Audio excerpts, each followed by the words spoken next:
Hola amigos, le habla el profesor Octavio Capó y abogado en la práctica privada. Quería comentarles sobre cuál es la situación particular en Puerto Rico sobre el juicio por jurado en los casos criminales a tenor con el caso de la opinión del Tribunal Supremo de los Estados Unidos en Ramos versus Luisiana de ahora del 20 de abril de 2020.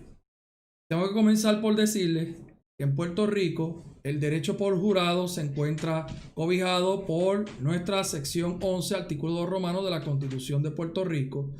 y además está contemplado en las reglas de procedimiento criminal de Puerto Rico. Ahora bien, no podemos olvidar que a nivel federal, en la sexta enmienda de la Constitución Federal de los Estados Unidos, también está contemplado el derecho a juicio por jurado. Juicio que debe ser ante un jurado imparcial y vecinos de la comunidad de donde se ha interpretado que se cometió, ¿verdad?, el delito por la persona acusada. Ese derecho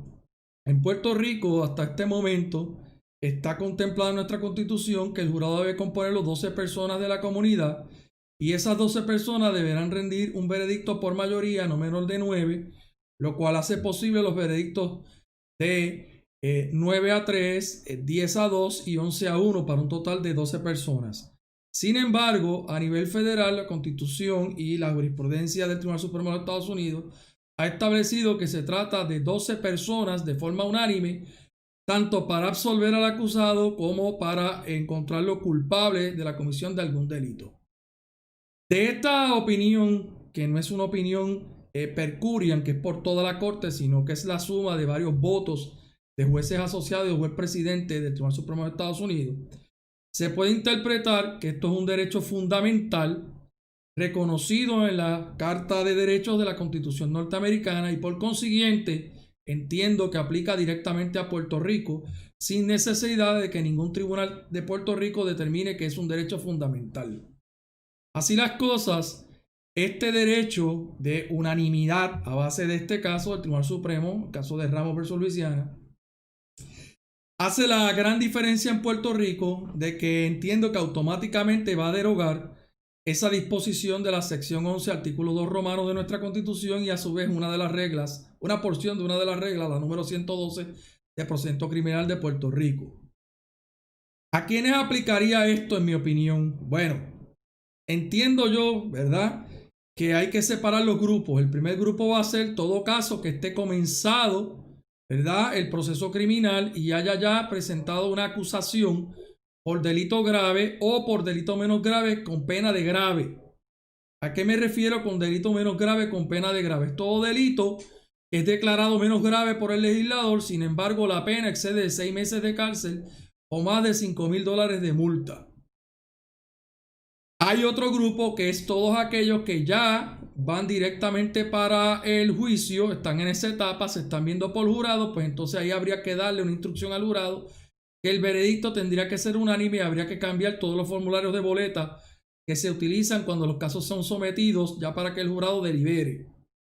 Hay otro grupo que son casos que ya salieron culpables, pero no han sido sentenciados. Esos casos tendrían que solicitar nuevo juicio para entonces, de ser el caso por jurado, dar la instrucción de que tiene que ser unánime ese veredicto de culpable o no culpable. El otro grupo de personas, estaríamos hablando de aquellos que han apelado, ya fueron sentenciados o están pendientes de una moción de nuevo juicio que no ha sido resuelta por el tribunal de primera instancia o que no ha sido resuelta la apelación a nivel del Tribunal de Apelaciones de Puerto Rico. El próximo caso son aquellos que están pendientes habiéndose radicado un recurso de cercioraria en el Tribunal Supremo de Puerto Rico y por consiguiente no hay una decisión que sea firme. La decisión firme es aquella que ya se agotaron todos los remedios post sentencia y que tenían un término jurisdiccional de 30 días para apelar. Pero el grupo más grande que entiendo que podría aplicar sería aquellos que ya fueron convictos, su sentencia final y firme, pero por tratarse de un derecho fundamental, a base de esta nueva decisión del Tribunal Supremo de los Estados Unidos, pues entiendo que si esas personas no han extinguido la sentencia, ¿verdad?, la duración de la misma o la pena impuesta, esos casos podrían, a base de la regla 192.1, plantear como ataque colateral esta decisión del Tribunal Supremo de los Estados Unidos. Esa es mi apreciación como profesor de Derecho y como abogado de la práctica privada por más de 30 años. Bien, ¿qué tiene esto de importancia para Puerto Rico? Bueno, número uno, ya nosotros habíamos comenzado en el 2016 con la opinión de Sánchez Valle, del Supremo de los Estados Unidos, donde a Puerto Rico se le trata como si fuese un territorio dentro de lo que es el ente federal. En ese caso en particular, haciendo un breve repaso, lo que se discutía era lo de la doble exposición, si Puerto Rico tenía soberanía para propósitos de esa cláusula, para poder encausar a una persona si esa persona había sido encausada en el Tribunal Federal. En ese caso en particular, el caso en Puerto Rico se había comenzado primero, estaba pendiente de etapa de juicio. En eso, luego los federales arrestaron a esas personas y entonces ellos hicieron alegación de culpabilidad en el Tribunal Federal. Y se planteó que por haberse declarado culpables por los mismos hechos en el Tribunal Federal, el Tribunal de Puerto Rico estaba impedido de continuar con el proceso por esa cláusula de doble exposición. Yo entiendo que es un asunto más, como se trata a nivel federal, de doble exposición bajo la modalidad de cosa juzgada o impedimento colateral por sentencia. Puerto Rico lo trata distinto, el impedimento colateral por sentencia de la cosa juzgada, en la regla 64 del procedimiento criminal, de lo que es la doble exposición, lo cual me parece que no hace ningún sentido, porque realmente lo que estamos trayendo es que lo que ya fue juzgado, aunque hubiese sido por una alegación de culpabilidad, se entiende que es, como dicen en latín, res judicata a asunto juzgado, que no debe ser relitigado porque son las mismas partes, ya que Puerto Rico no tiene una soberanía independiente de la federal. Ahora, ese caso de Sánchez Valle da a entender como que Puerto Rico no es de aplicación realmente el asunto a través de la enmienda número 14, que es la que aplica los derechos federales fundamentales a los estados, por ser Puerto Rico un territorio. De manera que ese derecho fundamental reconocido ya hace tiempo a nivel federal, ¿verdad? Los juicios federales, hace rato debió haber aplicado a Puerto Rico.